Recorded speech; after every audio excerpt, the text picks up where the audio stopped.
గొడవంతా ఏంటంటే భారతదేశంలో డిబేట్ అంతా జరగాల్సింది కరప్షన్ ఛార్జెస్ కాదు, యాక్సెప్టబుల్ లెవెల్ ఆఫ్ కరప్షన్.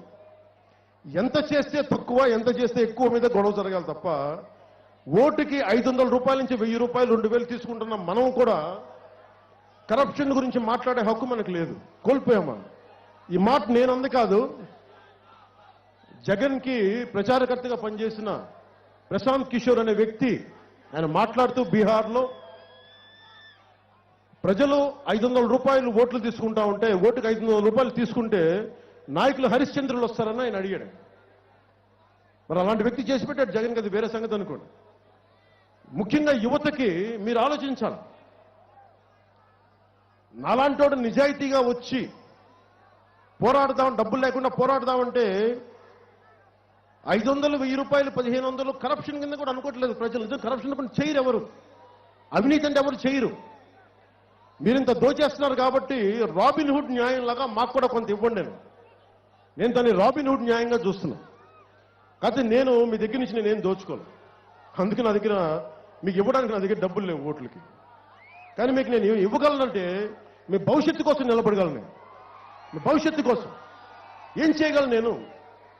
మనకు సభలో చెప్పా, బెంగాల్ డివిజన్ స్వాతంత్రం సమయంలో 1907లో ఒక బెంగాల్ విభజన జరుగుతున్నప్పుడు సుభాష్ చంద్రబోస్ దగ్గర నుంచి సర్దార్ వల్లభాయ్ పటేల్, మోతీలాల్ నెహ్రూ, మనకి పండిట్ జవహర్లాల్ నెహ్రూ అందరూ కలిసి, గాంధీ గారితో సహా కలిసి ఒక రాష్ట్ర విభజనను ఆపారు బ్రిటిష్ వాళ్ళకి ఎదురుగా, లార్డ్ కర్జన్ టైంలో.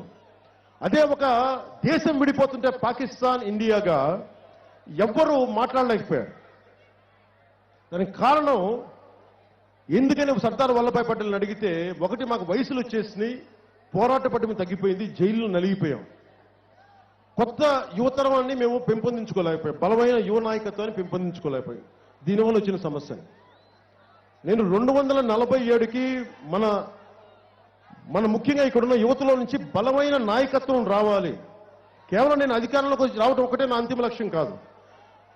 మన తదనంతరం ఈరోజు నా వయసు తర్వాత ఇంకొక 15-20 సంవత్సరాలు పనిచేయగలేమో నేను బాగా బలంగా. ఆ తర్వాత రావాల్సింది వచ్చి కొత్త నాయకత్వం రావాలి. ఎంతసేపు మేమే ఉంటాం కుదరదు. కొత్త నాయకత్వాన్ని ఎలా తయారు చేయాలి? అక్కడ కూర్చుని జెండా పట్టుకున్న యువకుడు భవిష్యత్తులో ఒక నాయకుడు కావాలంటే ఏం చేయాలి?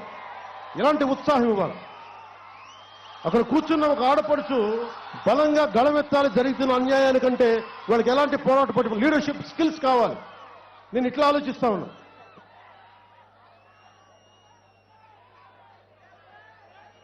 సో మనం ఆలోచించాల్సింది, మీడియా వారు కూడా acceptable levels of corruption should be discussed and should be debated. ఎందుకంటే ఇప్పుడు జగన్ అనే వ్యక్తి కరప్షన్ ముందు చిన్నపాటి ఇది లంచం తీసుకున్న వాళ్ళకి అది లంచమే కాదు. ఒక పోలీసు ఒకసారి ట్రాఫిక్ చలాన్ కూడా వద్దనుకుంటే చిన్నపాటి తీసుకోవచ్చు, అది తప్పనిపించట్లా. అడ్డగోలుగా 30,000 కోట్లు, 1,00,000 కోట్లు దోచేసుకుని విదేశాల్లో గోల్ఫ్ కోట్లు కొనుక్కునే వ్యక్తికి మన ఒక ఏసీబీని శాసించే హక్కు ఎక్కడుంది? ఒక ఫాల్స్ కేసు పెట్టి ఒక మాజీ ముఖ్యమంత్రిని జైల్లో పెట్టే హక్కు ఎక్కడుంది? నువ్వు లాల్ బహదూర్ శాస్త్రి అయితే, నువ్వు ఒక లీ క్వాన్ యూ అయితే, సింగపూర్ ఎక్స్ ప్రీమియర్ లాగా, లేట్ ప్రీమియర్ లాగా ఒక గొప్ప వ్యక్తి అయితే నువ్వు చేస్తే అర్థం ఉంటుంది. నువ్వే అడ్డగోలుగా దోపిడీ చేసి, నువ్వే అడ్డగోలుగా అవినీతి చేసి, నువ్వు అందరి మీద అవినీతిమయం చేస్తానంటుంటే, అవినీతి బురద జల్లుతానంటే ఏం చేస్తాం మనం? ఇదందరూ ప్రజలందరూ ఒకసారి మనందరం ఆలోచించాలి దీని మీద. అలాగే 8,600 కోట్ల రూపాయలు పంచాయతీ నిధుల నుంచి పక్కకి వెళ్ళిపోయినాయి. 20 సంవత్సరాల క్రితం కట్టాల్సిన కరెంటు బిల్లులు కూడా ఇప్పుడు కట్టేసుకుని తీసేసుకుంటా ఉన్నారు. ఎక్కడికి వెళ్తున్నాయి డబ్బులు? డబ్బులు పంచి అభివృద్ధి అంటాడా? అది అదొక గొప్పతనమా? డబ్బులు ఇచ్చాం, డబ్బులు ఎక్కడి నుంచి వస్తాయి? పని చేయకపోతే డబ్బులు ఎక్కడి నుంచి వస్తాయి? అభివృద్ధి చేయకపోతే డబ్బులు ఎక్కడి నుంచి వస్తాయి? ఒకసారి మీరు ఆలోచించండి.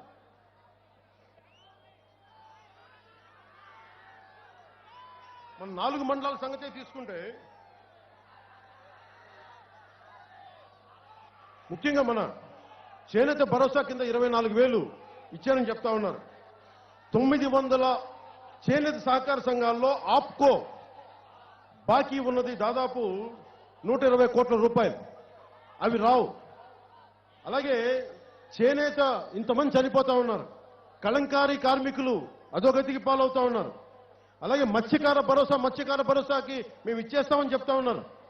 డిస్ట్రిబ్యూటింగ్ మనీ అనేది మాకు అచీవ్మెంట్లా మాట్లాడతామేంటి?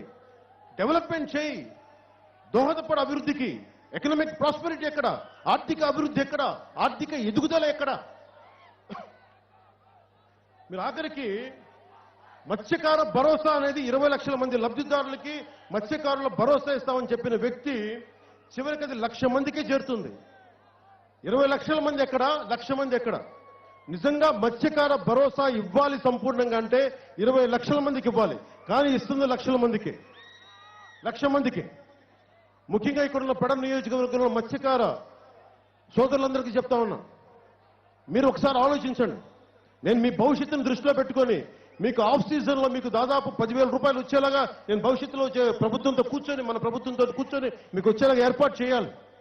ఈరోజు ఇంకా ఎన్నికలు జరగట్లేదు కాబట్టి ఏ విధి విధానాలు తెలుగుదేశం పార్టీ వారితో కూర్చొని ఒక ఉమ్మడి మేనిఫెస్టోని రూపుదిద్దేలాగా నేను ఆలోచిస్తాను. ఇంకా నేను మీకు కూర్చోబెట్టి, ఎందుకంటే నేను ఏమీ ఆశించకుండా రాజకీయాల్లోకి వచ్చిన వాడిని. నాకు డబ్బులు అవసరం లేదు, మీ గుండెల్లో ఇచ్చిన స్థానం చాలు. కాకినాడలో మత్స్యకార సోదరులు అంత లోతైన నీళ్లలో దూకి నా దగ్గరికి వచ్చినప్పుడు నా గుండెల నిండా ప్రేమమయమై